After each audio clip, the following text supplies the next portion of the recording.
Thank you guys for joining us tonight, joining us for opening night and reception of Blackball, Baseball, Barbecue, and Blues. It is highlighting Freedmen's Town connection to baseball, and so we're excited to have you all here. My name is Sharon Fletcher. I am the Executive Director for the Houston Freedmen's Town Conservancy. Where's my husband? He's supposed to be clapping and yelling and everything. Maybe eating. Yeah. He's still eating, y'all. But we are excited to have you guys here today and to be able to share why we are here tonight. For this conversation, we have Seba Raquel Suber, who is the curator of the exhibition. And then we also have Dr. Leighton Revelle, who is one of the partners in this relative to the archives and things that you will see in the exhibition. He is also an expert in Negro League baseball. I mean, he's collected everything. His wife has told me the story about collecting 78 Japanese jerseys in New York, and he was just supposed to be there for leisure, but he came back with all this stuff. So he is an experienced individual in this space, so we're excited to have him to be with us. So there's so much to celebrate this year. We're celebrating 100 years of recognition of Black history, right? Yeah. We are celebrating 100 years of the Gregory School, which is right next door. And we are celebrating 160 years of this community's existence. So let's give it up for the community of Freedmen's Town. And so this year, I mean, not that it would be any different than any other, but you know, when you have these milestones, it's important to be able to celebrate them.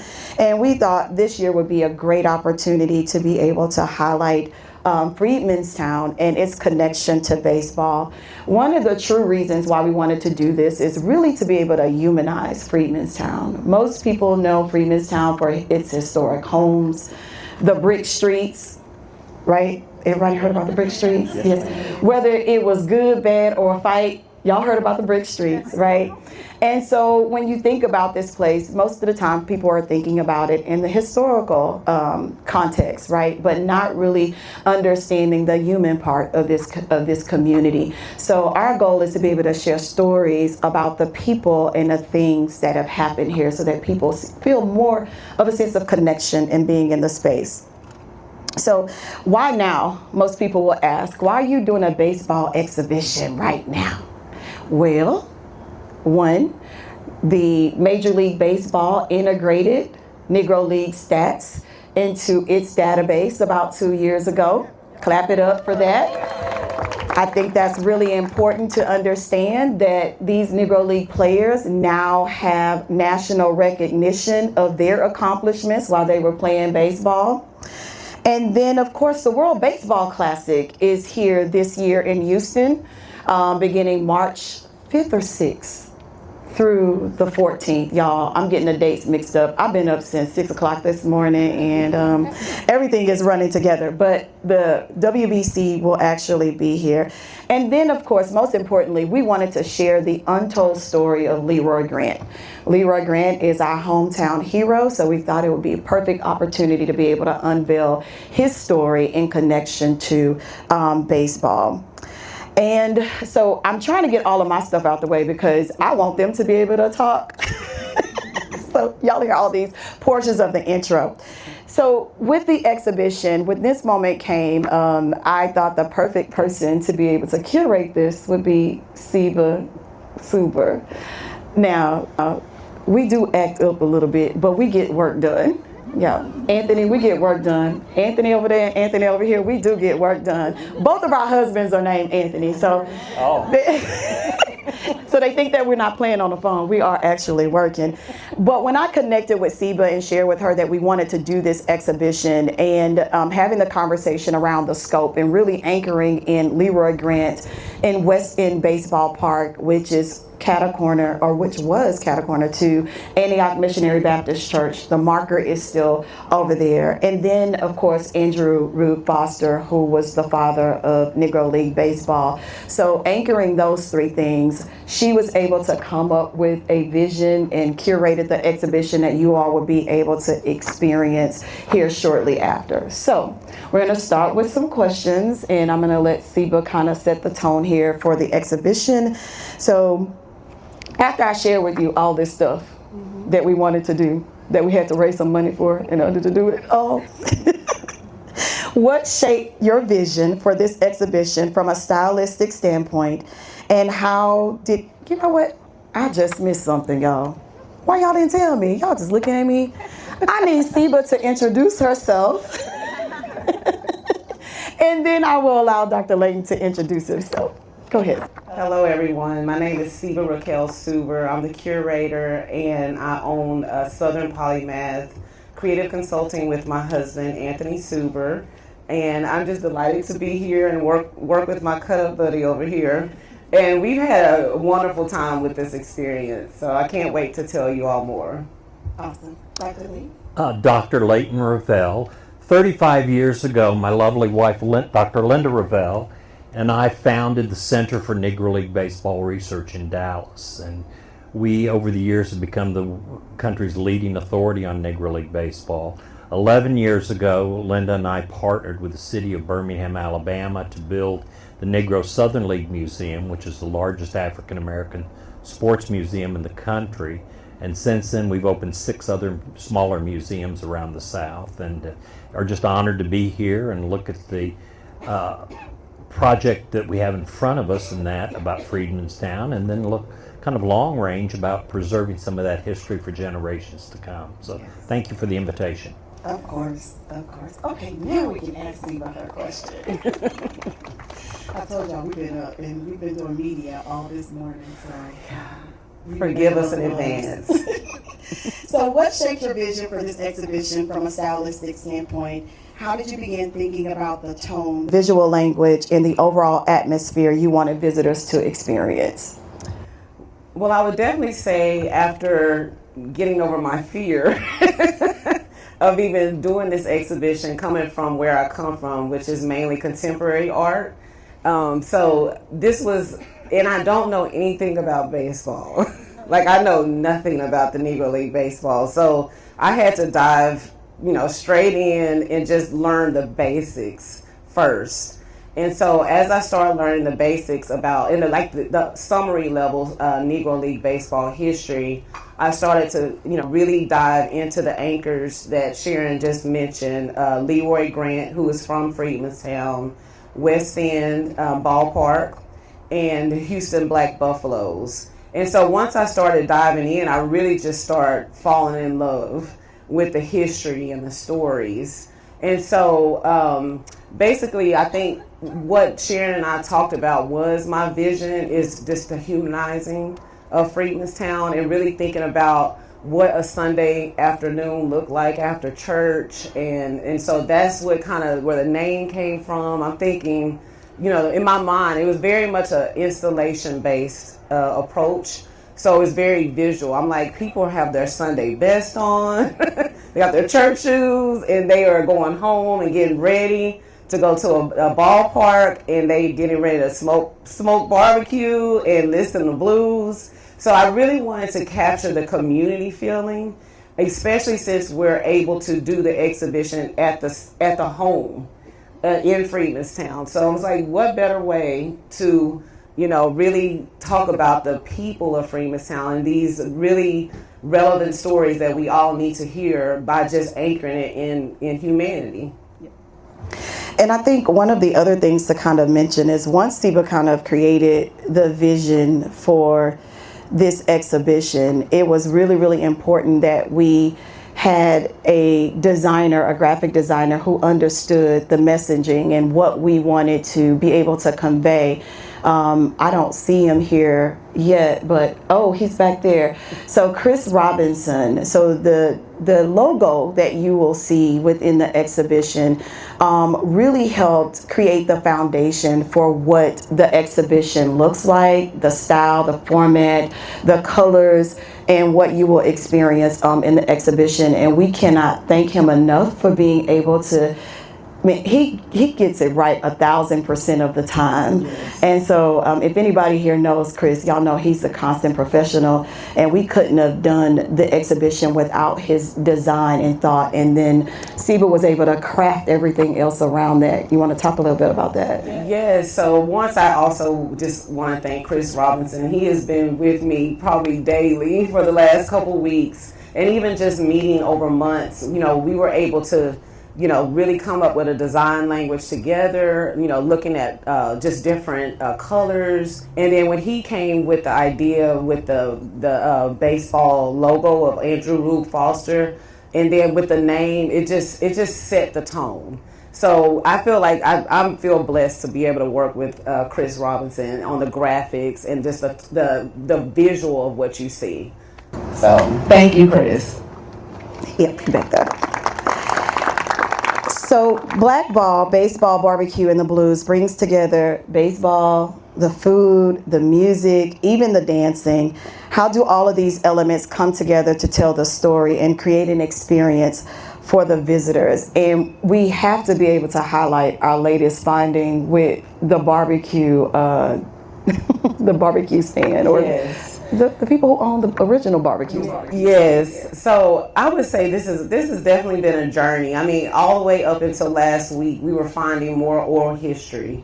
And so, just thinking about the storyline, when you walk into the first house, you'll definitely get more of just a overall, summary level about the Texas players, the Hall of Famers. You'll really get to see more information about Leroy Grant and Andrew Rube Foster. But then as you move into the second house, you'll see more information about West End Park. But recently, just last week actually, a friend of mine took me to a barbecue place when I told them I was doing this exhibition. And we found a barbecue place that opened in 1935 with John and Leela Davis. And they are, if you go into the restaurant, you see their pictures, you see baseball bats. They were right next to West End Park. So from the oral history, we learned that, this family, kind of the founding barbecue family of Houston, they would close every October, I believe, for games. They also supported the players. Even when the players wanted to travel, they would help fund them. So, even though it was a last minute addition to the exhibition, it felt like it just had to be told. So that kind of found the barbecue piece. And even though it didn't have to be found, but it just, I'm going to say God's wink. Yep. It was God's wink that we, found it. And then also we collaborated with an ethnomusicologist, DJ Flash Gordon Parks. And so he did historical soundscapes because I knew the blues was such a big part of it. And so he found blues players from Freedmanstown, although many of them migrated to Chicago. But we just wanted to have that sound. So as you walk through the exhibition, you'll hear blues music playing and really kind of, just getting the vibe. You went right into the next question about the powerful the powerful part of the exhibition is the music. But how did approach selecting these sounds, and what role does the music play in helping to tell the story beyond what is actually written? I feel like, I love music. Music is everything to me, and it takes me right into the emotional space that I want to be in. So I feel like music and dance and that performance piece integrated with the visual components, the history, the archives, the artifacts, it just kind of makes you feel a little bit more relaxed and just kind of like, oh, we're in a house in Freedmanstown, not feeling like a museum so much or a gallery, even though it still has the same practices. So it just kind of brings an emotional tone and also a historical tone. Yep. No, that's good, Siba. One of the other things that we probably didn't talk about in the beginning is that this exhibition was done under or with the broader stroke, right? The social context, right, of what was happening during the time that Negro League baseball was being played. So even though, African Americans were free, however, we were still in the Jim Crow era. And there were a lot of challenges and barriers where African American players could not play with white players. So creating our own institutions and organizations was really important to us being able to be a part of America's favorite pastime. So with that being said, I know Dr. Layton, who has, oh my God, y'all, he has anyway, I'll let him tell y'all because I probably won't do it justice. But Dr. Layton, you spent so many years documenting Negro League history. When you began to look specifically at Freedmen's Town, when we started talking about, okay, we want to do this exhibition, include Freedmen's Town into this, what actually surprised you and what stories were kind of hidden in plain sight? Well, the stories that were hidden in plain sight is, number one, let's start with Leroy Grant. Born in 1889 here in Freedmen's Town. He grew up on these streets, playing local sandlot ball as a kid. They probably didn't have a lot of equipment. They'd take paper bags and use those to make gloves. They'd make their own baseballs. If they didn't have a baseball bat and a ball, they would use a broomstick and bottle caps and that. But there was just a basic love of young people for baseball. And then on the weekends in particular, baseball was the focal point of the community. And there were teams that went back into the 1880s. Seba and I were talking about the Houston Sunflowers. We are so excited about the Houston Sunflowers. From Sunflowers were one of the top African American teams in the South, and that during the late 1880s, early 1890s. One thing that a lot of people don't realize, now we highlight Rube Foster here in one of the rooms with the exhibit, and he needs to be highlighted. He was a great ball player. He was a manager. He owned the Chicago American Giants, and he was the founder of the Negro National League. He is considered by historians to be the founder of Negro League baseball. But, put a little asterisk besides that, what a lot of people don't realize is we were playing professional baseball here in Houston, here in the 4th Ward, here in Freedmen's Town, as early as 1911. The first Texas Colored League season that we've been able to find so far. And I'm not saying we're not going to be able to find things farther back, because the history is continually unveiling itself. When my wife and I started this program, this project, we were told there was no history left out there, there were no artifacts in place, there were no ball players left, and that's just not been the case. But with Houston, you've got Leroy Grant. Now, everybody in Negro League baseball knows Leroy Grant, but they know him as the first baseman for Rube Foster's Chicago American Giants. Played for the Lincoln Giants, but he spent most of his career with the Chicago American Giants. So they associate him with a northern team. Yes, he went north to play baseball, but he got his roots right here where we're sitting today. Second component is West End Park. West End Park was around for a long time. It was the home of the Houston Buffaloes, the white team. The Houston Black Buffaloes played there. The Houston Black Buffaloes practiced right across the street from West End Park. The Texas Colored League played games in West End Stadium. And so, we've got individual players coming out of this area, and when you go into the first gallery in particular, you'll see a lot of Texas-born players that are associated with other Negro National League, Negro American League teams, but their roots are right here in Texas and right here in Houston, and that. So, Houston has a very rich baseball history, and we were just very excited to come down and help Seba and Sharon exhibit and tell the story of baseball. But the only other thing I'd like to say is that baseball is more than just the game. It was the most important component of the community for a lot of years. And from a social perspective, from a cultural perspective, and also from a financial perspective. Baseball was the 4th leading money maker in the African American community. If you want to know what the first three were, it was gambling and racketeering. And that is considered a business in that, at least it was back in those days. Hair care products, insurance, and then baseball. So baseball was a critically important element that we tend to forget, and that history just kind of fades away. But through the Freedmen's Town Conservatory, through the work that Sheba's doing, we're gonna have a situation where that history is not going to be forgotten. Awesome. And see, Dr. Layton, we talked over barbecue yesterday. We got fat full, y'all. And we were talking a little bit about the importance of relocating history where it belongs, and why it's important to relocate history and its objects, artifacts, to the site of its origin. What does that do for communities like Freedmen's Town, and why is something like that important? Well, first of all, most of the folks that live in the community don't really know the history. If you'd mentioned Freedmen's Town, the brick streets, the library next door, there's a lot of people that live in the greater Houston area that are just not familiar, that just have not been here.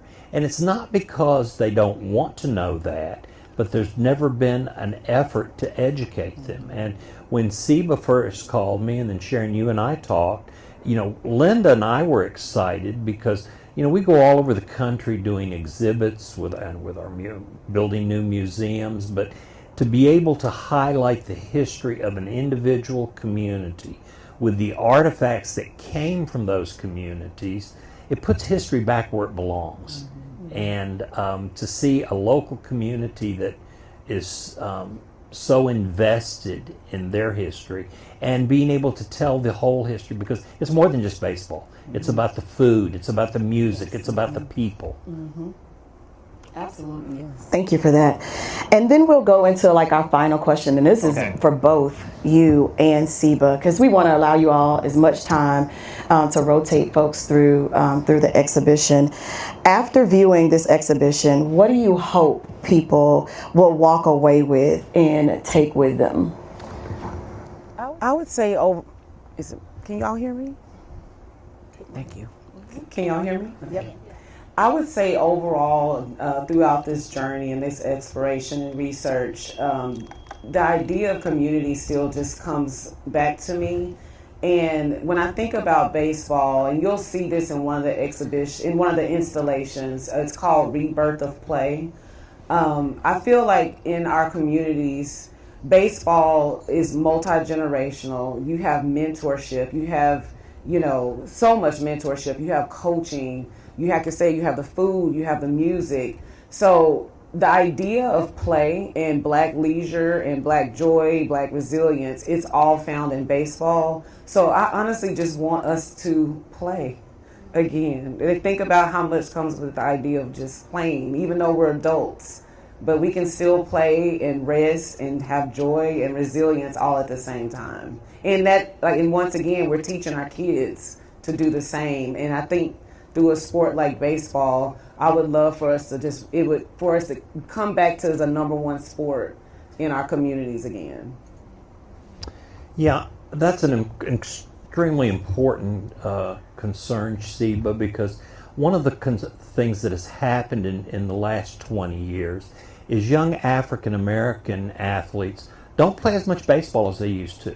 I mean, if you look at the major leagues today, there are more Latin ball players playing in Major League Baseball than there are anyone else. 2 years ago at the World Series, we did not have one African American ball player representing either one of the teams that played in the championship. So, getting the community to reinvest in baseball is important. I was an athlete growing up. Knew I wasn't going to be a professional athlete, but the sport is very important to the growth of an individual child, whether it be a boy or a girl, whether you have a lot of athletic skills or you don't. There's a role that kids can play. And I'd love to be able to see us come out of this exhibit with more thought being given to seeing, youth baseball developed. Exactly. The second thing I'd like to see is a general, more of an education for the folks that are here.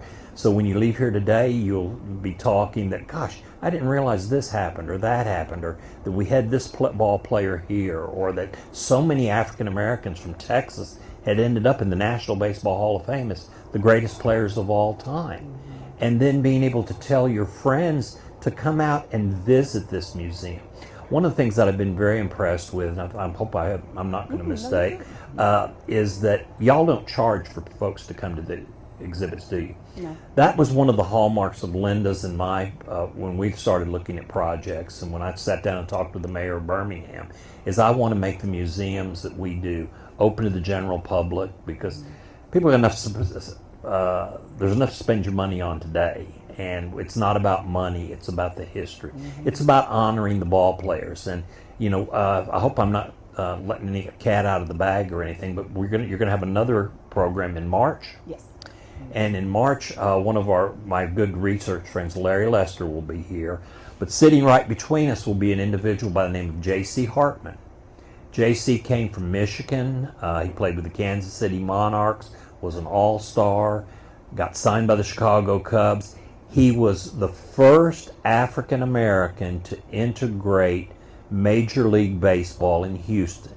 Played for the old Houston Colt 45s.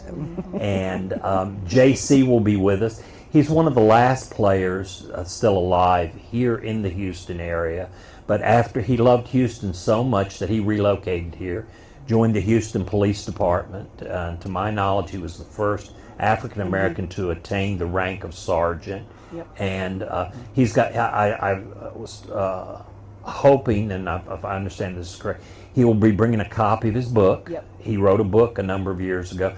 It's a very, very hard book to find, and if you find it, it's incredibly expensive. So if you you want to be sure to meet J.C. Hartman, because J.C.'s the real deal, and he can tell you what it was like to be playing through integration. He can tell you what it was like to be playing in what it took to go from Inkster, Michigan to the Houston Colt 45. So, you know, the thing that expressed me so much about Sharon and Sheba both is they don't see this as a one and done type deal. You know, there's a great history here that we need to preserve.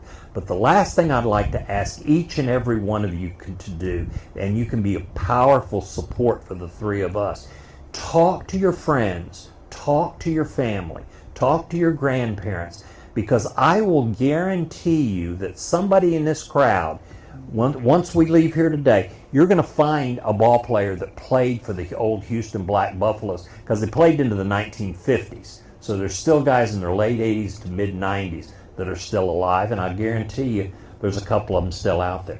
You're going to find people that have copies of pictures, of photographs, of memorabilia related to black baseball here in Houston. I mean, Houston had such a rich program. We talk about the Black Buffaloes.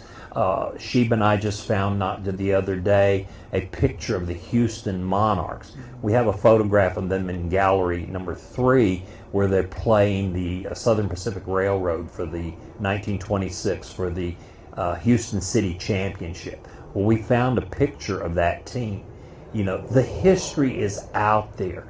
We need to be looking for it. And that's where you can be a historian in your own right, of talking with other people. And it may be that you don't find anything from baseball, but you may find is that, gosh, here was a Bible that was used at this one church, or here's a piece of literature from the local insurance agency that was here. And like I said, you know, Freedmanstown has such a rich history. We need to continue to find those artifacts, and we need to continue to document that history. And I'm just proud to be a part of it. And I've already pledged to Sharon and Sheba, whatever our foundation can do to help that, that's what we're going to do. Thank you, Dr. Layton, and thank you, Sheba. So we're going to open it up for a few questions, and then we will close out. So are there anybody who has a question relative to baseball, relative to what we said, the exhibition? Anybody? Awesome. Yes. You want to come up? Oh, here. I'll make it easy. Here we go. I'm so excited about this exhibition, and I think one of the things that is fascinating for me is the most that I've known about the Negro League is the movie Bingo Long. How accurate historically is that, or was that just really cute? Was that Hollywood? It was all Hollywood. I've got a good friend. There were two Negro League players that played on the team with Williams and that, but it was a good, funny, entertaining story. The realities of things are, back in those days, the owners of Negro League teams took their job very seriously. The ball players took their job very seriously. It wasn't a bunch of young, drunken, crazy guys floating around the country, playing ball and chasing women and drinking and one thing and another. It was serious baseball, and it was just as organized and just as professional as white baseball was at the time. Anybody else?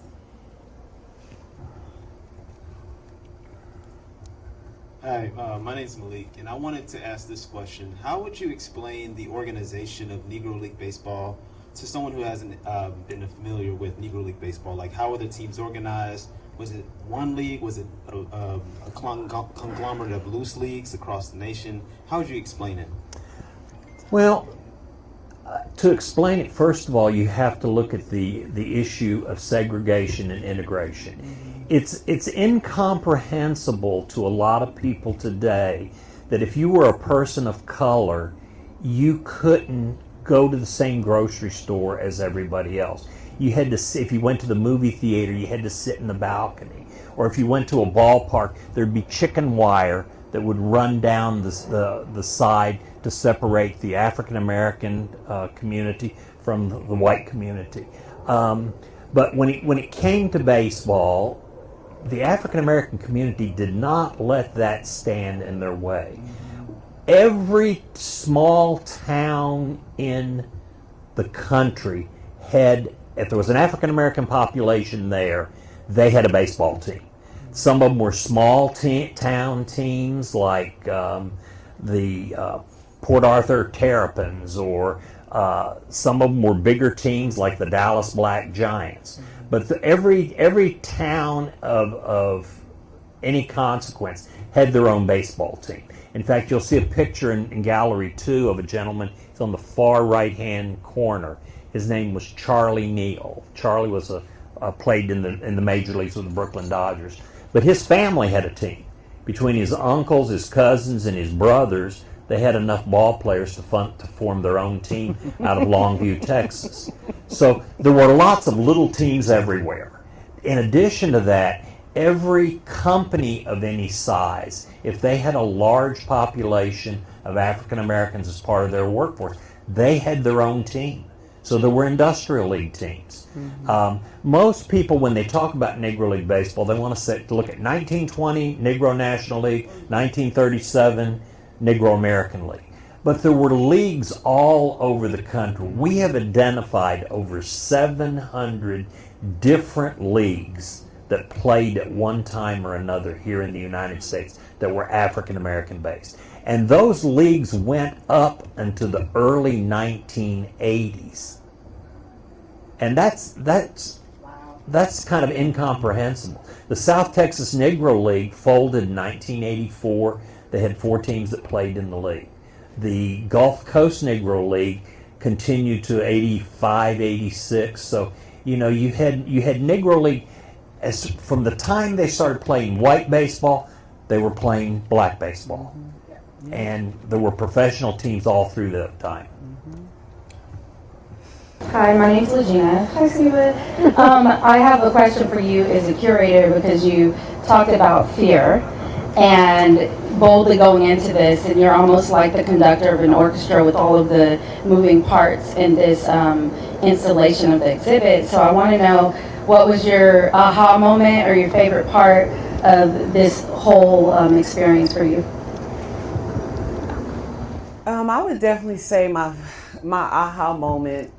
Probably, I would say I studied African American, the African American experience. I went to school for a couple of years in New York, and so being able to work on this exhibit, once again, it pulls in the same patterns of history that you see in other places.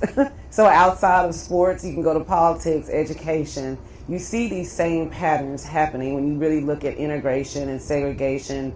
And even when you go into Gallery 2, you'll see a quote. I won't go into it now, but I really wanted to still highlight the tension that America was facing, that we're still facing, between the white baseball players and the black baseball players, but playing on the same fields. So it's like sharing of space once again. So it's really about, once again, these patterns that just keep replaying, and it's discovering that it replayed in the same ways in Negro League baseball. It wasn't surprising, but it was just interesting to see. And I'll also say just the actual stories of the players and the communities that has really taken me to the point where I want to now have a permanent exhibition for We're going to do that. Houston and Freedmanstown, because there's a whole Houston story here that I just feel like needs to permanently be told and exhibited in Houston. So it's those tensions that really get to me. And I just want to say, like, Siba accepted this work. She didn't let me know that she was fearful, and it probably was because every time we talk, we're like, we can do this. We can make this happen. And as Siba is sharing, like, this is our first, this is a different type of installation and exhibition for her. This is also the Conservancy's first solo exhibition. Yeah. All of our previous exhibitions have been in partnership with the Houston Public Library or with Contemporary Arts Museum Houston. And so we both were stepping out on faith. But what I will say, our work ethic and the way that we approach things really helped us to be able to get it through. So she wasn't going to fail anyway, because I wasn't going to let her at the end of the day. And then just wanted to talk a little about, because Siba mentioned the quote that's in the exhibition space that really still talks about, like, the tension that was still present from the social background, right? But I see what Mr. Rabowski was saying and the continuity of that in terms of baseball. I also equivalate that to the story of Freedmanstown. So no matter what was going on here in the city of Houston, the folks of Freedmanstown were very, very much so resilient. They built this community from the ground up. They started out in uninhabitable swampland on the south banks of Buffalo Bayou. They built the homes, the schools, the churches, the businesses. They did it all. I mean, having over 400 black businesses here at one point in time. 95% of the black middle class lived here in Freedmanstown. This is the mother ward that led into the other communities of color. And so when I look at that quote that's in there, it not only applies to baseball, but it applies to the story of Freedmanstown, and it is one of inspiration and resilience, and it just didn't matter what the challenges were. All of the folks here in Freedmanstown and the players who played in Negro League, they stepped up. Dr. Layton, you had something? Yeah. One of the things that this made, I hope this comes out right, but when I was talking to Siba and talking to Sharon and that, I've interviewed over 1,800 former Negro League ball players over the years. And the one basic quality that I found in each and every one of them are qualities I see in both of these young ladies, is a matter of resilience. The ball players, they didn't look at all the reasons they shouldn't go on the road playing baseball. They didn't look at all the reasons they shouldn't play the game or to what that would mean. They just decided that's what they were going to do, and they made it happen. And that's one of the reasons that I've enjoyed working with the Freedmanstown Conservatory and with Sheba so much, is they get things done. They don't look at the obstacles and the barriers or what other people are saying. They have identified, here's what our goal is, and we're going to make it happen. And what you have here today is a world-class exhibit that we will continue to expand upon as the future grows. Thank you. Thank you. Thank you. Are there any other questions? I want to make sure I didn't miss. Oh, hand right back there. Okay. This will be our last question, you all, and then we'll move into the exhibition. Thank you. My name is Gloria Ruback. I have been a baseball fan my whole life. I grew up in the 50s in Oklahoma, and Mickey Mantle was from Oklahoma, so everybody loved the Yankees and Mickey Mantle. But my question, and I'm a member of SABR, the Society for American Baseball Research, and I'm actually the secretary of the Houston chapter. My question is, I didn't know about this history in Freedmen's Town, and now I'm curious if other African American neighborhoods had similar experiences, Third Ward or Fifth Ward or Pleasantville or whatever, Acres Homes. Well, Freedmanstown was the center, from what I understand, Freedmanstown was the center of the African American community here in Houston. But I am sure local neighborhoods had their own baseball teams all over this city. And then you'll find, like in New Orleans, the area where most of the African Americans lived, they had their own baseball teams. So anywhere where you had people that lived together, went to school together, went to church together, they ended up with a baseball team. And one thing before we close it, I'd like to mention, both my wife and I will be around to answer questions in the museum. But one of the things that you might want to talk to my wife, Dr. Linda Ravel, about is, like I said, I've interviewed over 1,800 ball players in my time. When I interview a ball player, Linda usually interviews the player's wife. And it's amazing the perspective that she's gotten, because in so many cases, they were married to these fools when they were playing ball. And what was it like to be 15 years old, your husband leave you with a baby, and be gone for 6 months playing ball, and you're living in Dothan, Mississippi? So Linda has some great stories about the women that supported the men that played the game. Awesome. Okay. Okay. Well, I think we're ready to close out. Thank you, Dr. Layton. Thank you. Thank you, Seba. Thank you. I appreciate you all. So before we actually go, of course, all of the thank yous, I have to do this, y'all, so y'all bear with me. It's always the ending part, it's always the hard part. But just thanking our partners like the Houston Public Library, who we operate this space in partnership with. I'd like to thank our funders, the Houston Arts Alliance, Houston Endowment, the IMLS as well. And then, of course, the Astros Foundation. We have a partnership and sponsorship with them as well that will also be a part of our March baseball activities. As it relates to, let me do these other special thank yous. So special thanks to Chris Robinson, who's back here. Chris, wave your hand. Chris has been an amazing blessing to the Conservancy. And then Jason Woods, I don't think he's here, and Kazimbe, right? Kazimbe, Brand Elevated, did the fabrication. Yes. And so all of us artists, I'm saying us artists, but I am. We're creatives. There we go. Work together in order to make this exhibition happen, and it wouldn't have been done without all of the participation from all the folks. And so the last thing that I will say is that thank you all for coming here and supporting Freedmen's Town. To keep up with all of the things that we're actually doing, go to the website, www.houstonfreedmanstown.org. Follow us on Instagram, Facebook, LinkedIn, and I think we're on TikTok, right, Kaya? Yeah, on TikTok.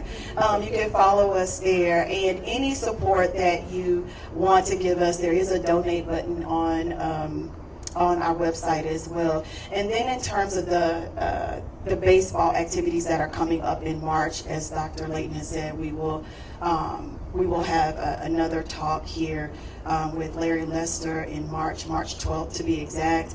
And then, of course, we're going to have a youth activation in partnership with the Astros Foundation. We're excited. So there are only 100 kids that can participate. So as soon as we release it, y'all better sign up, because once we get to 100, we can't host anymore, but we're really excited to be able to introduce kids to baseball. They're going to have an immersive experience over at the Bob Watson Baseball Academy. That's in Acres Home in the Fofo at Sylvester Turner's Park. It is going to be an amazing day, so we look forward to seeing you all again. Thank you, and have a good night. Oh, can I say one more thing? I just want to also, when you go into these galleries, I want you to really realize that there was a community of people that made this happen. We talked about Chris and Brand Elevated, but I also want to add that Kara Crowley is an artist. She's an artist and curator from New York that has just joined. She has been with me day in and day out throughout this. So I just want to make sure that she also got recognition because she has been here nonstop. And also Anthony Suber. Yes, my husband, Anthony Suber. And also even some of my former students from TSU that came and helped. So it has been a real community, and it's been such a joy. Thank you all. Y'all have a good night. God bless. Back meets leather, hear the whole crowd say Blackball, yeah. Baseball, barbecue, and blues. Celebrating legacy with that hometown